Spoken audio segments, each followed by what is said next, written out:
Bienvenue sur Médien TV. Aujourd'hui, dans l'invité de la rédaction, il est question de poésie et surtout de beaucoup d'amour, puisque c'est l'intitulé du deuxième recueil de Qais Ben Yahya qu'il vient de publier. Patchwork 2, l'amour en vers est le titre exact de cette nouvelle œuvre que Qais Ben Yahya vient nous présenter sur le plateau de Médien TV. Qais Ben Yahya, merci beaucoup d'avoir accepté notre invitation. Alors, avant de parler justement de votre nouvel ouvrage, L'amour en vers, donc au deuxième recueil, j'aimerais qu'on revienne ensemble sur la première, je pense, présentation que vous avez faite à Rabat. Médien TV était présent pour vous accompagner dans cette première signature. Il y avait vos amis, la grande famille, votre maman, votre épouse et votre fils Jed, un autre grand poète dans l'âme. Qu'est-ce que vous gardez de cette première signature ?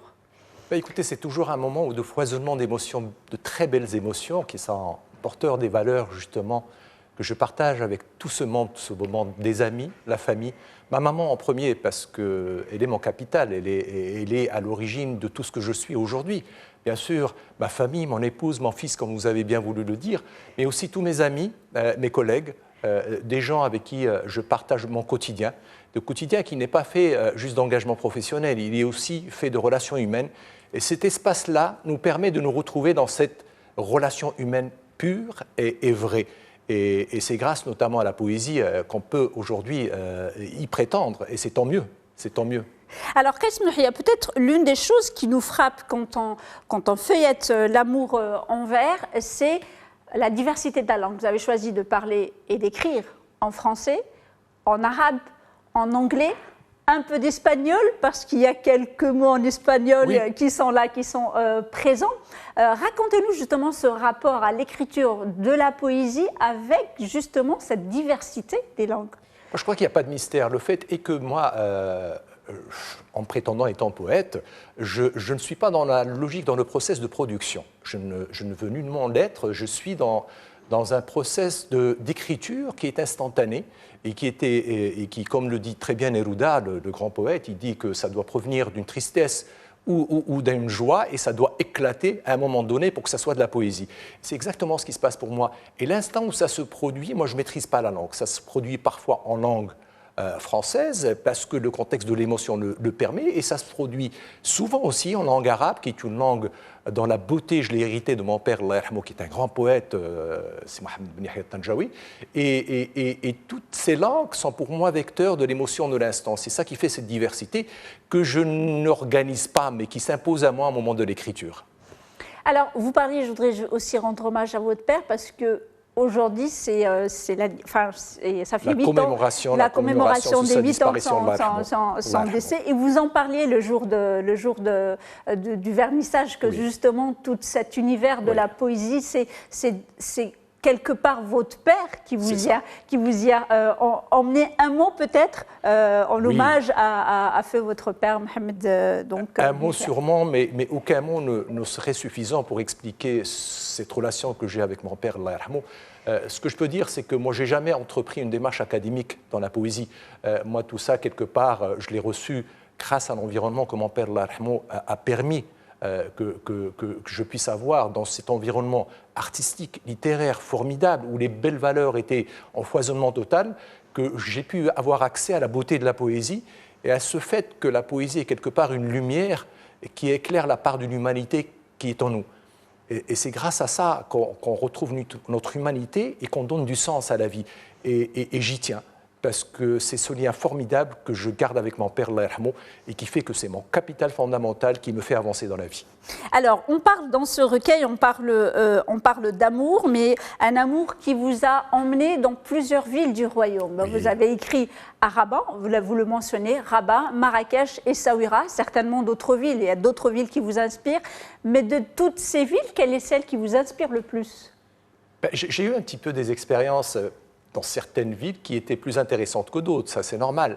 Rabat, de par le fait que j'habite à Rabat, c'est souvent à Rabat que mes écrits sont coulés sur du papier, parce que ça dépend de l'émotion de l'instant. Mais Essaouira a cette particularité qu'à chaque fois que j'y vais, je sens une inspiration assez particulière qui est probablement liée au lieu, un lieu qui est très explicite en matière de belles valeurs. Moi je considère que Essaouira est quelque part pour moi un modèle de creuset de belles valeurs marocaines. Et j'y retrouve à chaque fois ces sensations, ces émotions qui sont productrices de belles choses, qui sont surtout de belles vers, de beaux vers que moi j'écris, pas nécessairement sur Essaouira, mais sur toutes les émotions qui sont produites, qui sont suscitées en moi quand j'y suis.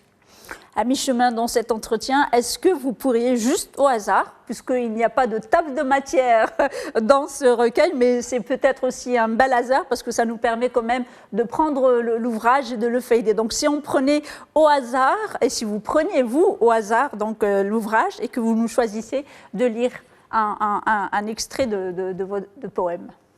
J'espère qu'il sera en arabe. Ah ben voilà, j'ai choisi celui-là, mais je tombe dessus, قرب الحبيب. لن تستطيع الخلود ولن تكسب القلوب. لن ترى دون رحمة حقا هو مسلوب. لن تسمع نداء الفجر وراء ظهر حجوب ولن تسلم من سيل الجمع اللغوب.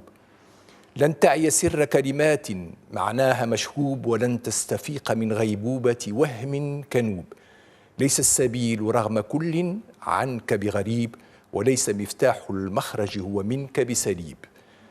فطرة الهدى رفيق يلزمك إلى المشيب. ابدأ بالتخلي عن نفس الهوى لا تنيب. واشرب من كأس قناعة حلوها يطيب. ترى في كل دعاء قربا من الحبيب. Bravo, en tous les cas, ça me facilite le passage à l'autre question. Vous disiez justement dans la couverture, sur la couverture de cet ouvrage, que écrire, c'est respirer le verbe et expirer l'amour. D'abord, comment on respire le verbe? Le verbe, on le respire comme on respire l'air quelque part, parce que c'est ça qui fait vivre en nous, comme je disais tout à l'heure, notre humanité. Et c'est à travers le verbe que nous, quelque part, retrouvons et expliquons notre humanité et notre lien à l'autre. Et justement, certains verbes, en fonction de la langage, sont beaucoup plus porteurs que d'autres.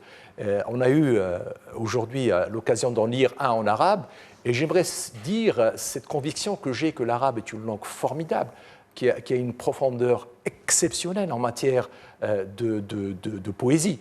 Et elle a probablement ce caractère, ce lien mystique qui nous permet d'accéder à des choses que les autres langues ne nous permettent pas. Et elle a cette portée d'éternité et ce bonheur de pouvoir y accéder à travers sa lecture, à travers sa compréhension, à travers mieux que sa compréhension, sa perception, en la liant toutes les émotions qui ont fait qu'on a vécu avec cette langue. Alors, en parlant justement donc de mots et de langue, vous avez choisi de parler d'amour dans votre deuxième recueil, et vous disiez justement dans la présentation, vous cherchiez peut-être, vous avez envie de transmettre donc à vos lecteurs, à ceux qui vous suivent, cette liberté que vous donne la poésie. Nous, peut-être dans notre tradition, dans notre façon, dans nos familles, le mot amour est quelque part porté par, on va dire, les chouma, on va dire les choses ainsi. Mais aujourd'hui, la poésie nous permet justement de transcender cette chouma et de dire haut et fort notre amour aux gens qu'on aime, pas forcément notre bien-aimé, ça peut être la famille, ça peut être les amis, ça peut être la vie, ça peut être un lieu qu'on aime. Est-ce que c'est facile pour vous de parler d'amour et de l'écrire comme vous avez eu envie de l'écrire dans ce recueil? Je vais être tout à fait clair et franc avec vous. Sincèrement, l'amour, il faut différencier l'amour que l'on consomme de l'amour qui est en nous. L'amour que l'on consomme fait partie, j'allais dire, des choses impactées aujourd'hui qui font notre chouma et qui rentrent dans le domaine de l'achat des plaisirs et de toute autre chose. Moi, je parle de l'amour qui fait notre bonheur et notre humanité. Ce lien qui, à travers l'altérité, nous permet de nous voir dans l'autre et nous permet de perpétuer ce qui est très beau en nous, notre humanité. C'est ça qui nous fait vivre et qui assure l'éternité pour nous. C'est l'amour, c'est pas autre chose. Et c'est de cet amour-là que je parle. L'amour de la patrie, l'amour de la maman, l'amour de son épouse, l'amour des amis, l'amour de son voisin. Cet amour, aujourd'hui, qu'on essaie de... Pour des raisons, je ne vais pas m'étaler là-dessus, qu'on essaie d'interdire quelque part parce qu'il n'est pas favorable à la consommation. mais il est favorable à notre humanité, et notre humanité, tant on en a besoin aujourd'hui pour contrer ce qui se passe par ailleurs. Voilà. Alors, j'aimerais qu'on choisisse, avant ma toute dernière question, qu'on choisisse, peut-être que vous choisissez, donc un poème qui, je veux dire que même, pas celui qui montre le plus d'amour, mais en tous les cas, un poème qui a vraiment été peut-être très difficile à écrire, mais que vous l'avez écrit quand même. Sincèrement, je ne vous cache rien, aucun poème n'a été difficile pour moi à écrire. Parce que au moment où je me mets à écrire, je ne m'impose pas de règles. Je me laisse écrire en fonction de la liberté. Je donne la main à mon cœur, et c'est mon cœur qui écrit un instant. Et je ne me permets de revenir pour corriger ce que j'ai écrit un instant, parce que je conçois que la poésie doit être aussi bio, fidèle à l'instant, fidèle à l'émotion qu'il a suscitée. Et c'est pour ça que je ne me suis jamais interdit d'écrire quoi que ce soit, et je crois que dans tous les poèmes que j'ai écrits, il y a une part fondamentale d'amour. Donc, pour répondre à ta sollicitation, je vais essayer d'en prendre un, et je tombe sur celui-là qui me tient beaucoup à cœur, qui est celui de l'amour de la patrie. Tamghrabit, si tu le permets. Je vous en prie. Sous le ciel des Médinas, notre histoire s'entrelace. Dans les rues à l'ancienne, nos racines prennent place. Elles se conjuguent au présent, au futur et au passé, portant témoin les échos des âmes effacées. Les madrasas de Fès murmurent des contes de grâce, les souks, les jardins, les fontaines et les palaces. Chaque pierre, chaque tuile, chaque motif figé raconte notre belle identité, notre fierté partagée. À Jami al-Fna, les couleurs, les saveurs s'amassent, les chants des griots, les danses en toute grâce. Ils sont les fils d'une trame par le temps tissé, l'essence, la quintessence de notre langue odyssée. Oqsara Haddou, ces riches murailles et traces, souvenirs des ancêtres, legs d'histoire qui passent, pour bâtir un demain, un socle de valeurs partagées, notre patrimoine culturel que nul ne peut outrager. Dans la Médina de Tétouan, les sublimes terrasses, aux empreintes andalouses se mêlant avec classe, aux traits mauresques, des portes finement dressées pour accueillir le regard des quêteurs du passé. Que dire de Oujda, de Jdida, de Smara, de Meknes, des Sawira, phare pour un monde où les liens se cassent, gardien de nos traditions, étendard hautement érigé que nous portons dans nos cœurs, valeurs figées. Et quand le vent du changement souffle et menace, et que les vagues du renouveau frappent nos espaces, nous nous agrippons à nos traditions haut dressées, forts de valeurs sûres et confiants pour progresser. Notre Tamghrabit millénaire, ce sacré lien invisible qui unit les cœurs, les esprits, les possibles, elle transcende les frontières, les langues, les âges. Elle est le fil d'Ariane qui guide notre voyage. Alors, préservons ce trésor, ce legs précieux, chantons avec nos ancêtres, déclamons notre vœu que le patrimoine cher et l'identité nationale soient les étoiles qui illuminent notre voie royale. Eh bien, quelle meilleure façon de clore donc, cet entretien. Qaïs Ben Yahia, merci beaucoup d'avoir accepté notre invitation. Je rappelle que vous venez de publier votre deuxième recueil, Patchwork de l'amour en vers, aux éditions Source Press. Merci beaucoup d'être venu sur le plateau de Médien TV. Et merci à vous, chers téléspectateurs, pour votre fidélité. Restez avec nous. L'information se poursuit sur nos différents canaux, Médien TV Arabique, Médien TV Maghreb, Médien TV Afrique, et bien évidemment sur notre média digital, medianews.com.